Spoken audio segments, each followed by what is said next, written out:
Buenos días, amigos. Desde Madrid, al lado del Palacio de la Moncloa. Hemos dicho que íbamos a hablar de varios temas hoy. Del momento de transición que vive el mundo, en el que hay muchísima gente parada. En el año 2008 más o menos cayeron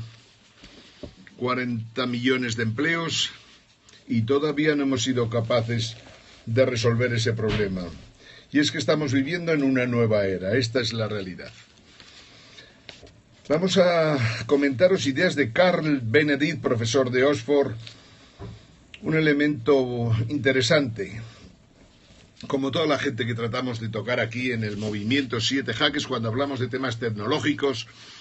científicos, biológicos, de empleo, de robótica, etcétera, etcétera. Hoy vamos a comentar también lo que está pasando en Podemos y lo vamos a ligar a lo que ha ocurrido en Estados Unidos en los últimos tiempos, con la victoria de Donald Trump.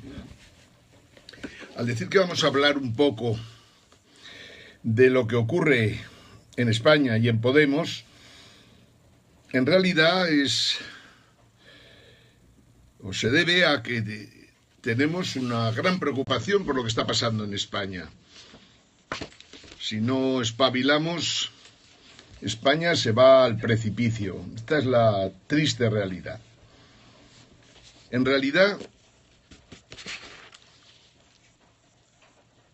otro de los motivos que nos mueven a seguir dando estos periscopes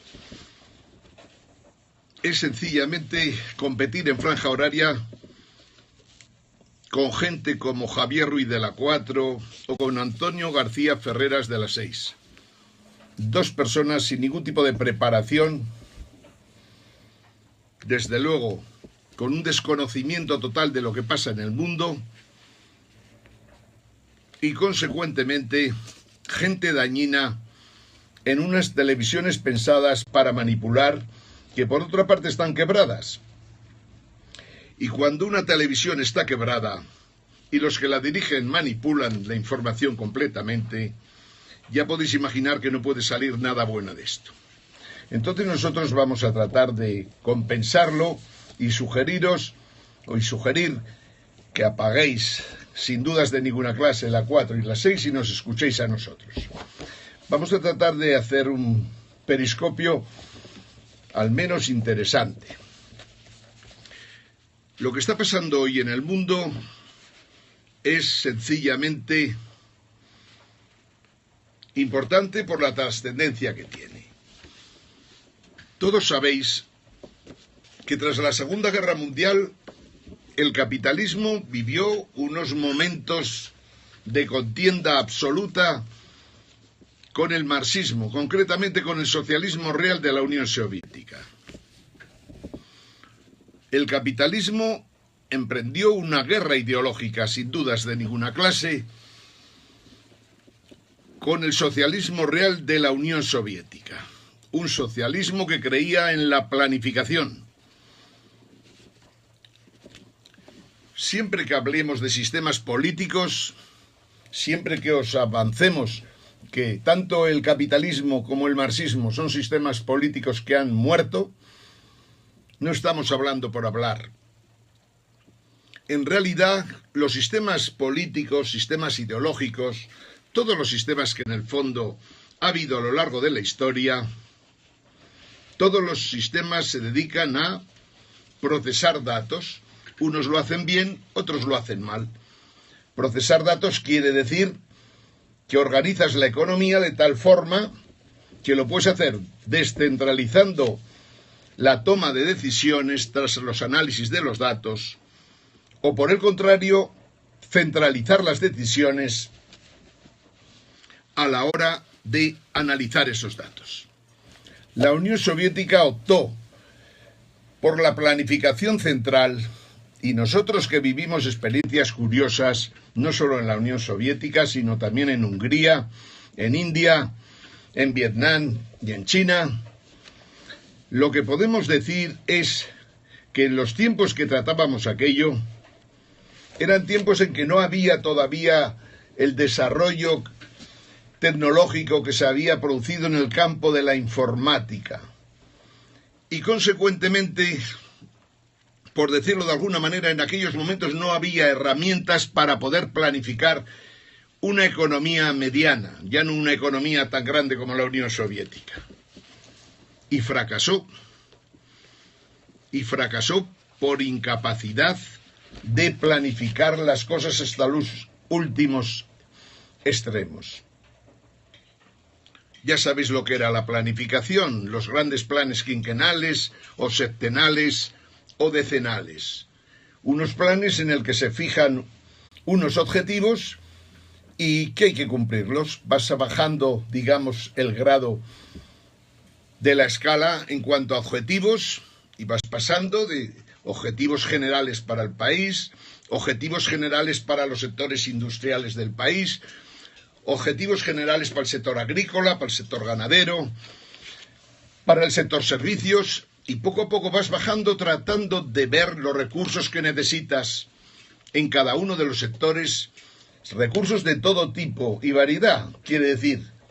qué materiales se precisan, cuántos recursos humanos son necesarios, qué cantidad de capital hay que invertir, y así sucesivamente, hasta que llegas a lo más elemental, y es a qué precio tienes que vender el pan para que los consumidores de Stalingrado, los consumidores de Moscú, puedan tener un precio razonable, que les parezca que viven en un país en el que poco a poco las situaciones de vida van mejorando. Bien, la planificación soviética fracasó, sin dudas de ninguna clase, y lo vimos en el año 1989, cuando el muro de Berlín cayó definitivamente. Entonces, la gran batalla ideológica capitalismo-marxismo o capitalismo-socialismo la gana el capitalismo. Pero, sin embargo, el capitalismo, que para convertir el socialismo había estado dispuesto a distribuir la riqueza, a facilitar la educación a grandes poblaciones, a millones y millones de personas, a miles de millones de personas, me atrevería a decir. El capitalismo que estuvo dispuesto a potenciar la seguridad social, a potenciar la sanidad, a potenciar, como decía, la educación, a crear en el mundo la posibilidad de que jóvenes que procedían de clases bajas pudieran, con una educación adecuada, llegar a ocupar puestos relevantes. Eso lo hizo el capitalismo del año 1945 al año 1989, y seguramente por eso el capitalismo derrotó, pero de una manera clarísima, al socialismo por aquellas fechas. Era lógico que esto tuviera trascendencia. Los gobiernos que había en Europa en aquellos tiempos, ya lo sabéis, eran gobiernos conservadores de democracia cristiana, conservadores, muy conservadores, como sería el Partido Popular, conservadores, no tan conservadores, pero además con el nombre de socialistas, como la socialdemocracia alemana o el Partido Socialista Español, un partido conservador en el sentido de que renuncia prácticamente a sus principios para, de alguna manera, participar en el gobierno de las instituciones que se están creando en Europa. Durante los años que van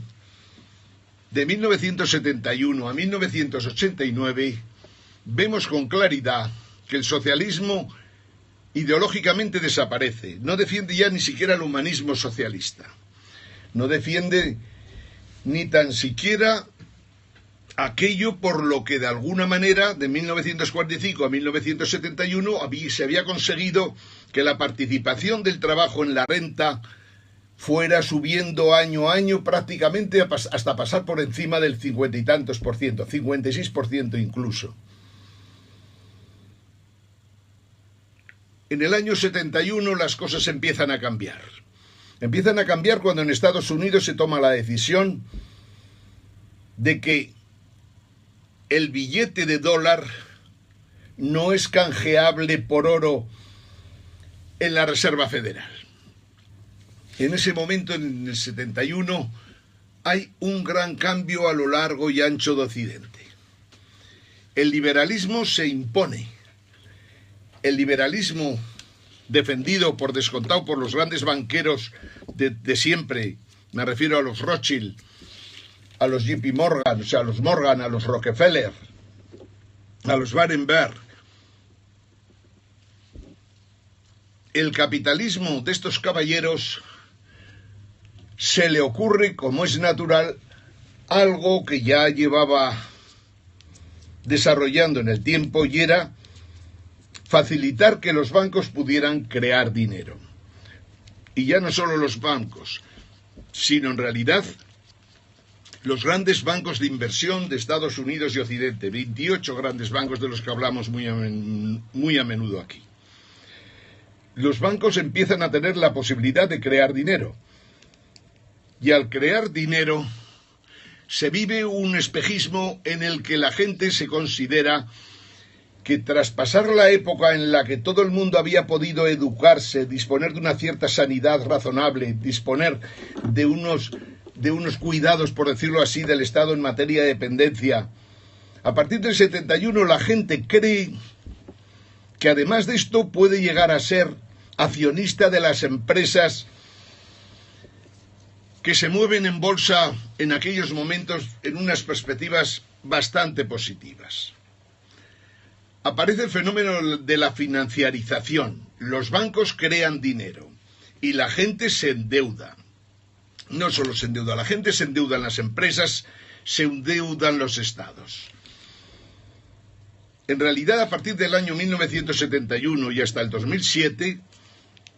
hubo un fenómeno, una explosión, por decirlo de alguna manera, de dinero fiat,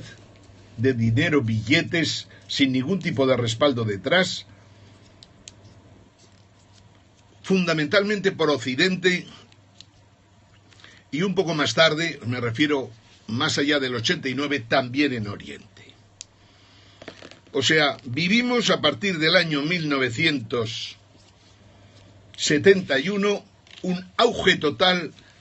del capitalismo en su fase de neoliberalismo financiero. Y a partir de los años 80, ya no solo esto, sino que se apuesta por la globalización financiera y por la apertura total de los mercados financieros y de bienes y servicios en el mundo, lo que conduce a un momento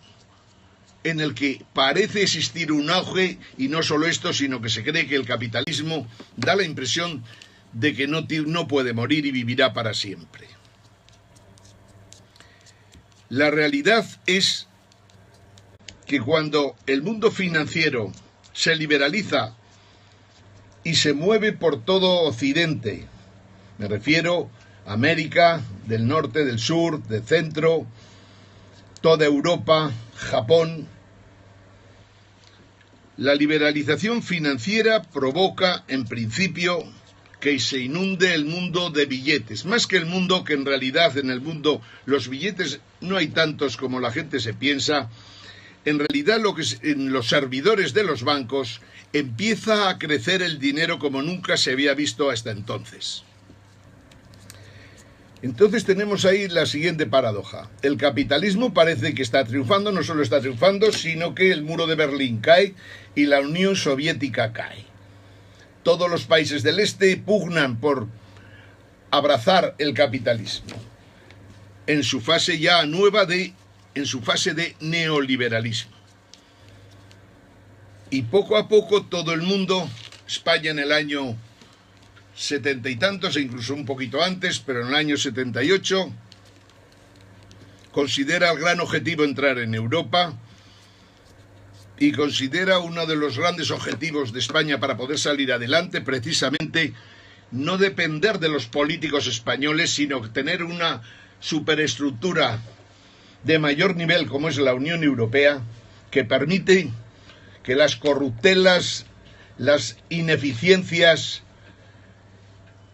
las ineficacias y especialmente ese defecto sublime que de alguna manera impregna la política española, es decir, la corrupción, que la corrupción de alguna forma se vea controlada por estar dentro de la Unión Europea. Entramos en Europa y posteriormente en el euro. Entrar en Europa no fue tan malo, entrar en el euro fue mortal de necesidad. Se aprovechó nuestra entrada en el euro para endeudar completamente a los bancos españoles y como consecuencia al propio Estado y todas las administraciones españolas.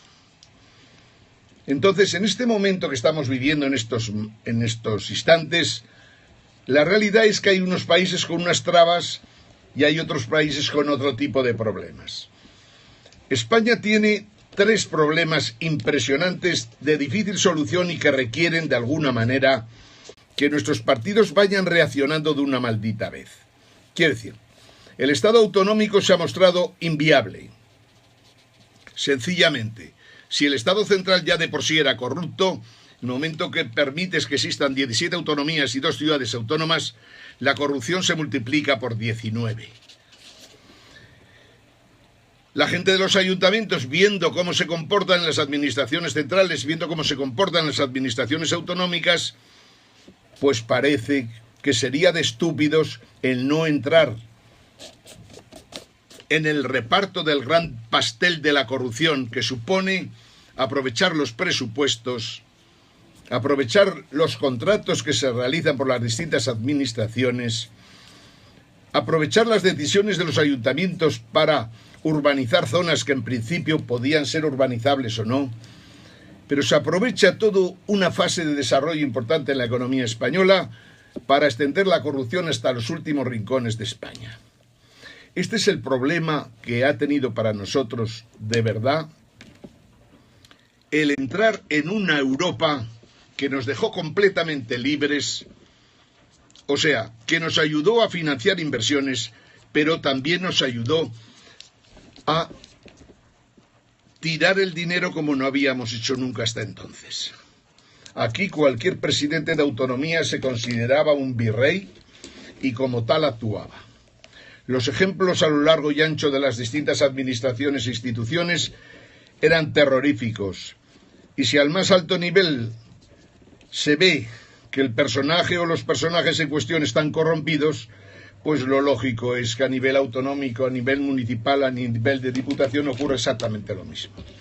Luego uno de nuestros mayores problemas es haber creado el Estado de las Autonomías, que más Estado de las Autonomías se debería haber llamado el Estado de la corrupción generalizada en España.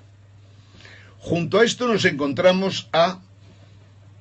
unos bancos y una administración del Estado en manos de verdaderos incompetentes. En España nunca ha habido en la administración gente interesante, todo lo contrario. Lo más que hemos encontrado son funcionarios que llegaron a ser funcionarios vía oposiciones y, como podéis imaginar, en un mundo capitalista, un funcionario que hace una oposición y le dan un título de abogado del Estado o de registrador de la propiedad o técnico comercial o lo que queráis, en realidad ese personaje sirve ¿para qué? Para muy poquito. En un mundo capitalista en que el objetivo es el beneficio, pero jugando con libre mercado, jugando con respeto a la propiedad privada y demás, un funcionario que no tiene otra posibilidad que beneficiarse a través de las relaciones que mantienen con las empresas que operan en España, un funcionario no puede tener una visión, digamos, excelsa en el sentido de que piense en los objetivos, en los intereses generales del país por encima de todo, sino que termina pensando en los intereses particulares de un funcionario que de repente se ha encontrado que por la forma de funcionar el sistema político permite que funcionarios de alto nivel estén ocupando la administración central del Estado y la administración de las autonomías. Un país que funciona con funcionarios no tiene el menor futuro. Un país en el que los funcionarios se corrompen no tiene la menor posibilidad de salir adelante. Entonces, Estado de las Autonomías, corrupción, un gran déficit, precisamente provocado por el Estado de las Autonomías, una deuda pública imposible de pagar, Esa es la situación en la que se encuentra en estos momentos España. Tomemos ahora como referencia a Estados Unidos y tratamos de ver qué se hace en Estados Unidos, qué habría que hacer en España, qué ha pasado con los Ciudadanos y Podemos, para tratar de llegar a alguna conclusión. En realidad, en Estados Unidos, todo el mundo es consciente de que hay varios periodos. 1945-1971, 1971, año 2000 y si queremos podemos alargarlo hasta 2007. El capitalismo funciona hasta 1971 y el capitalismo, que lo tiene ya más complicado porque Estados Unidos ya no tiene la capacidad para invertir de sus propios recursos en países extranjeros, se ve en la necesidad por los déficits comerciales y presupuestarios que tienen en recibir préstamos y compra de activos y acciones o de deuda americana por todos los países del mundo que tenían excedentes comerciales. El capitalismo, digamos, está jugando entonces, el capitalismo americano en esa fase de 1971 en adelante, tiene un problema diferente a lo vivido de 1945 a 1971. No tiene recursos para sostener las monedas y, por descontado, no tiene otro remedio para poder defender su posición que apoyar fuertemente la moneda de reserva internacional, que es el dólar, pero no precisamente con las toneladas de oro que hay en la Reserva Federal, sino con el ejército americano de tierra, mar y aire. Entonces, del año 71 al 2007 prácticamente vemos que el dólar es la moneda de reserva internacional y hay otra serie de monedas como la libra, el euro cuando se crea, el yen, el yuan y otras monedas por el mundo adelante, que no tienen ningún tipo de respaldo, pero que sin embargo, siendo como son papeles que no tienen nada detrás, sin embargo, por decirlo de alguna manera, los medios de comunicación, las interrelaciones de unos con otros consiguen que ese mito de que el dinero papel, que el papelito es un billete de dólar, un billete de euro, vale algo, cuando en realidad todos sabemos que es un papel que no vale absolutamente nada, cobra valor en la medida de que el mito nos lo creemos y consideramos que el dinero vale. Pero así llegamos a 2008 y una gran catástrofe financiera, por decirlo de alguna manera, sencillamente porque Estados Unidos, en su afán de retomar dinero como si fuera un gran aspirador de todos los países del mundo con excedentes, se ve en la obligación de generar productos financieros para poder atender, por decirlo, esas demandas de activos americanos que pudieran contentar a los que están dispuestos a invertir dentro de Estados Unidos o en activos americanos. La realidad es que la generación de productos financieros por los bancos que empiezan, que como decíamos son los que realmente crean dinero, y los que crean productos financieros tóxicos, con una cosa que se llamaba CDOs, que eran teóricamente activos AAA, o sea, activos no solo seguros, sino superseguros, que además estaban garantizados por la Reserva Federal Americana, se generan CDOs y en paralelo una cosa que se llamaba CDS, los Credit Default Swaps derivados, derivados de todo tipo y variedad,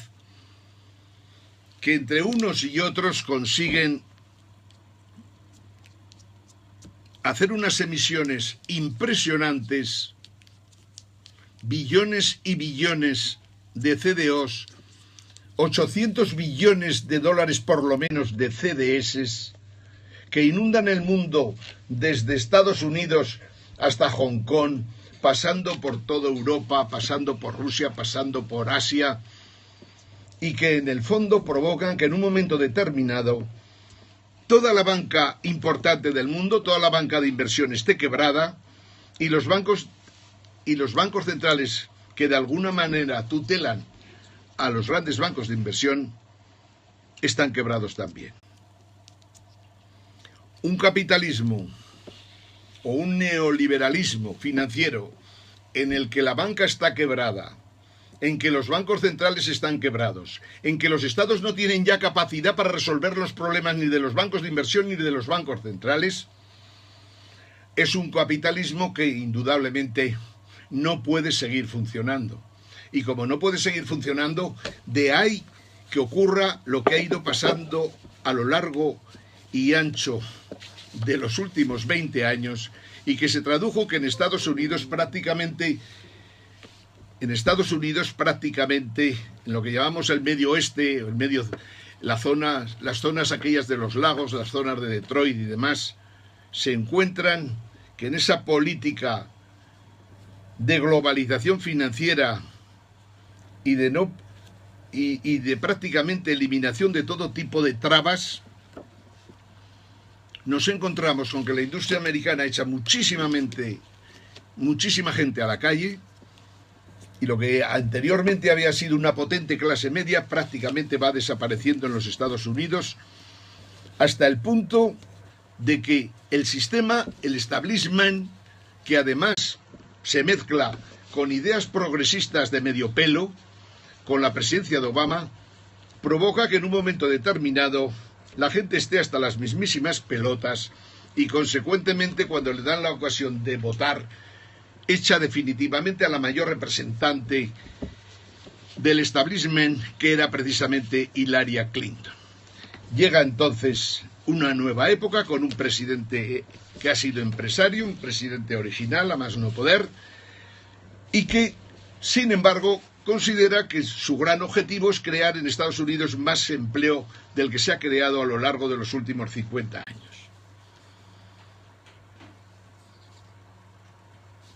Y el tema está, ¿cómo se puede funcionar para crear tanto empleo en Estados Unidos? ¿Se puede hacer sin libre comercio? O sea, sin las fronteras completamente abiertas para que cualquiera exporte bienes a Estados Unidos, bienes o servicios. ¿Se puede hacer estas cosas con un sistema que está montado de tal manera que las bolsas no dependen tanto de sí mismas como de las operaciones a espaldas del pueblo, en el sentido de que se reúnen todos los meses los grandes bancos de inversión y los bancos centrales para decir qué bolsas suben, qué bolsas bajan, qué acciones de qué sectores suben, qué acciones de qué sectores bajan, qué tipo de deuda tiene que bajar, qué tipo de deuda tiene que subir? Es decir, nos encontramos que en pleno neoliberalismo financiero, las decisiones sobre los mercados más importantes del mundo dejan de ser decisiones tomadas por cada uno de los que intervienen en el mercado y que son suplidos prácticamente por 14 operadores más los bancos centrales, que son los que realmente manejan al alza o a la baja las distintas bolsas y mercados del mundo. Bien, en una situación así, como podemos imaginar, la situación es complicada del carajo, porque todavía no han reaccionado en Europa todo lo que llamaríamos el intelecto económico, que de intelecto no tiene absolutamente nada. Unos pollos que han estado durante 40 años defendiendo una forma de funcionar, defendiendo una moneda como el euro, que ya desde el principio sabía que era un desastre absoluto. Una gente que considera que los bancos pueden seguir viviendo a costa de los ciudadanos a base que de los presupuestos los saneemos 1, 2, 3, 4, 5 veces y todavía estén quebrados. Esos economistas que han defendido el neoliberalismo financiero y teóricamente el libre mercado, pero como os decía, un libre mercado que no funciona absolutamente nada, todavía los vemos ahí que han perdido el norte, han perdido el sur, han perdido cualquier tipo de referencia que les permita plantear cosas para salir adelante. En ese intermedio va naciendo el populismo. Y como dice el asesor más importante de Donald Trump en Estados Unidos, lo que se ventila ahora en Europa y en muchas partes del mundo es el nacimiento de unos movimientos populistas, que según él serán movimientos populistas de centroderecha. Claro, en Estados Unidos hablar de centroderecha es más lógico que hablar de centroderecha, por ejemplo, en Rumanía o en Rumania. Pero en realidad cuando habla de movimiento populista de centroderecha también tiene bastante razón de ser en Europa, porque la izquierda desapareció en Europa prácticamente el año 1989 y no se recuperó jamás, porque la izquierda lo único que hizo fue amoldarse a las ideas o a la ideología neoliberal. Quiere decir, Un partido socialista con un ministro socialista como Solchaga te decía que él era un ministro socioliberal. Decir ministro socioliberal quiere decir que eres un ministro liberal, que has dejado el socialismo hace años en la basura de la historia. En Europa todos los partidos socialistas dejaron de ser socialistas y se pasaron, lógicamente, a ser partidos neoliberales, defendiendo lo que ha sido Europa durante todos estos años. Un continente que ha defendido los intereses de los grandes oligopolios, de los bancos y de las clases que estaban dispuestas a sacrificar los intereses de sus países a cambio de ser salvadas por instituciones como la Unión Europea, el Banco Central Europeo, etcétera, etcétera. Bien, en el fondo, cuando Bannon dice que en Europa veremos movimientos populistas de centroderecha, tiene bastante razón. Y en España seguramente también necesitamos un movimiento populista de centroderecha. Pero imaginemos qué es lo que está pasando con los dos grandes partidos y los dos partidos que acaban de nacer, pero con problemas de todo tipo y variedad. El de Ciudadanos es más claro, es un problema ya ideológico que va de un lado a otro como si fuera prácticamente un péndulo sin la menor idea, pero que cree que, amoldándose a lo que creen que ocurre en el mundo, les puede ir mejor. La realidad es que pasar de la socialdemocracia al liberalismo o neoliberalismo por parte de un partido que ejerce casi siempre de socialdemócrata cuando toma alguna decisión es una aberración, especialmente cuando el neoliberalismo está muerto y remuerto, como hemos demostrado ya en muchísimas ocasiones.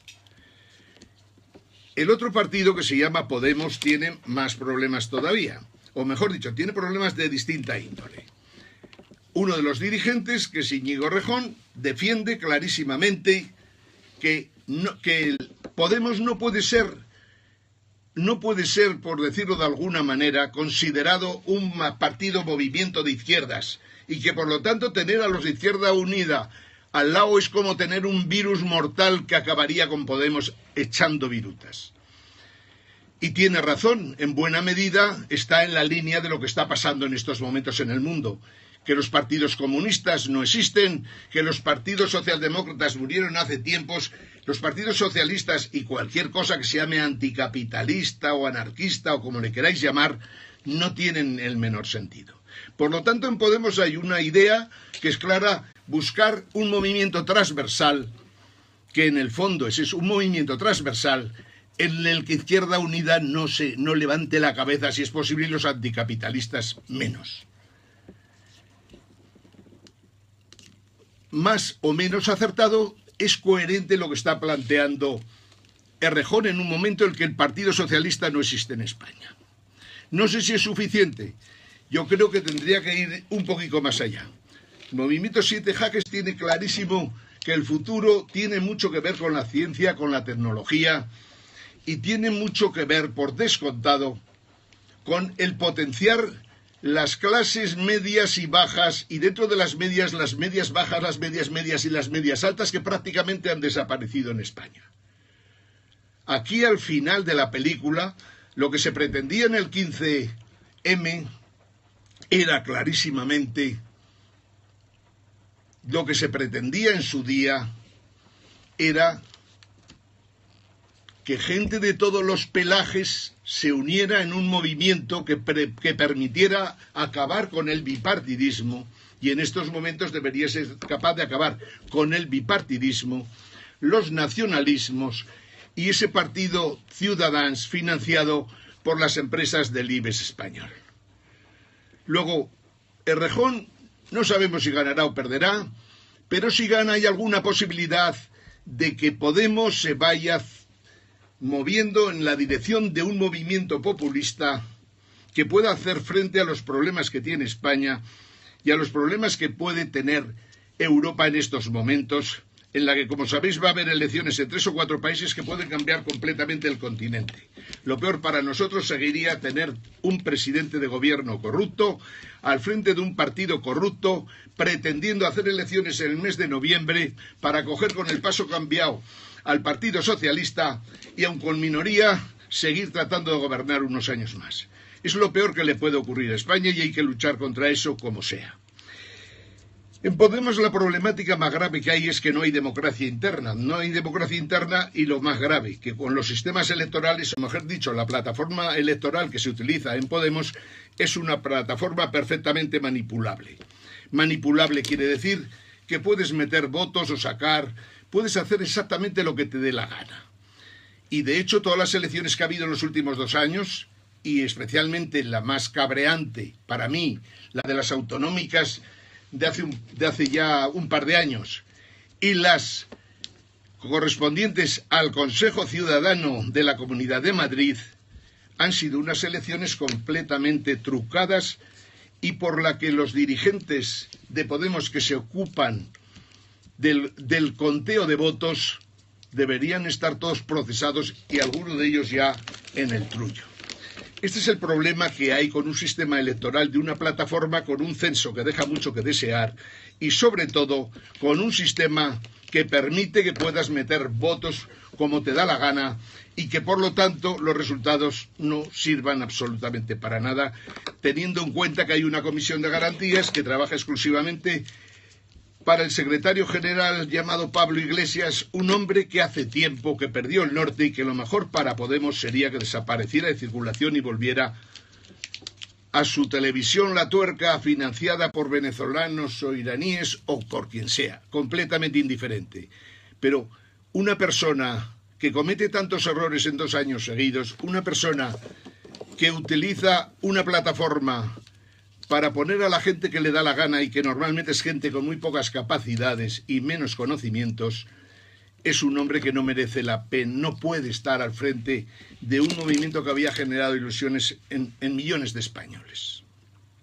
En fin, dicho esto, como decíamos, los próximos tiempos lo que se ventila en Europa es si el euro seguirá funcionando o si el euro desaparecerá para siempre. En nuestra opinión, lo mejor que le puede ocurrir a España es que el euro desaparezca. Que el euro desaparezca y que haya varios países, como podría ser Italia, Grecia, Portugal, España, Irlanda, Francia, que estuvieran dispuestos a apostar por un cambio fundamental en la forma de funcionar de la Unión Monetaria Europea. Podríamos ir por etapas, por descontado, pero lo que es indudable es que Europa tiene que liberarse completamente de una Alemania quebrada por culpa de su Deutsche Bank, pero que sin embargo intenta seguir manejando los destinos de todos los europeos, pensando exclusivamente en los problemas de Alemania. Y consecuentemente haciendo imposible que en España, dentro de los grandes problemas que hay hoy día en el mundo, tengamos la menor posibilidad de dar trabajo a nuestras gentes y potenciar España en los campos de investigación y desarrollo de los que hemos comentado mucho en estos programas. O sea, nuevos materiales, nanotecnología, ciencias de la vida, todo lo que tiene que ver con las comunicaciones, todo lo que tiene que ver con el tratamiento de datos, todo aquello que tiene que ver con la robótica y la automatización, todo eso son áreas en las que España debería estar trabajando de lleno, pero sin perder de vista que no lo podrá hacer nunca si antes no ha salido del euro y recupera su capacidad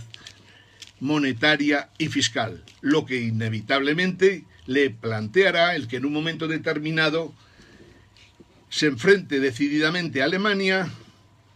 y plantee con claridad que la deuda obtenida a base de manipulaciones fraudulentas de Alemania con la connivencia de Francia y del Banco Central Europeo hacen que España no tenga la obligación de devolver el gran paquete real de deuda que tiene en estos momentos. Es algo que tiene que plantearse indefectiblemente, salvo que queramos ser un pueblo esclavo que en el fondo tenga que pasar